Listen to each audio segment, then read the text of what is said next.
எல்லாருக்கும் வணக்கங்க. Cook to easy சேனலுக்கு உங்களை அன்புடன் வரவேற்கிறேன். இன்றைக்கி நம்ம பிஸ்தா மில்க் எப்படி பண்ணுறதுன்னு பார்க்க போகிறோம். வாங்க இந்த பிஸ்தா மில்க் பண்ணுறதுக்கு தேவையான பொருட்கள் என்னென்ன, ப்ராசஸ் என்னென்னு பார்த்துடலாம். பிஸ்தா மில்க் பண்ணுறதுக்காகங்க நம்ம பிஸ்தாவை ஊற வச்சுக்கணும். அதுக்காக 1/4 கப் அளவுக்கு அன்சால்ட்டட் பிஸ்தா எடுத்து வச்சுருக்கேன். இதை நம்ம நல்லா சூடாக இருக்கக்கூடிய 1/2 கப்பு அளவு பால் ஊற்றி இந்த பிஸ்தாவை 20லேருந்து 30 நிமிஷம் போல் நல்லா ஊற வச்சு எடுத்துக்க போகிறோங்க. பிஸ்தா பருப்பு நல்லா ஊறி நம்ம அரைச்சி எடுக்கும் பொழுது தான் பிஸ்தா பாலுக்கு நல்ல சுவை கிடைக்குங்க. இது 30 நிமிஷம் போல் ஊறட்டும். அதுக்கப்புறமா என்ன ப்ராசஸ்ன்னு பார்க்கலாங்க. கிட்டத்தட்ட 30 நிமிஷம் போல் ஆயிடுச்சுங்க. இப்போ இந்த பிஸ்தா கூட சேர்த்து அரைக்கிறதுக்காக மற்ற பொருட்கள் எல்லாம் ரெடி பண்ணி வச்சுருக்கோம். ஒரு மிக்ஸி எடுத்துக்கோங்க. இந்த மிக்சியில் நம்ம ஊற வச்சு வச்சுருக்க பிஸ்தாவை பாலோடு சேர்த்துக்க போகிறோங்க.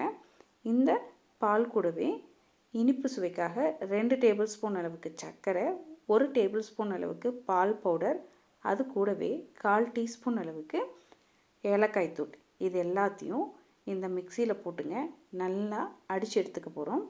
இது மாதிரி அடித்து எடுத்ததுக்கப்புறமா இப்போ இந்த மிக்சியிலங்க நல்லா சில்லுன்னு இருக்கக்கூடிய பால் 1/2 கப் அளவுக்கு சேர்த்துக்க போகிறோங்க.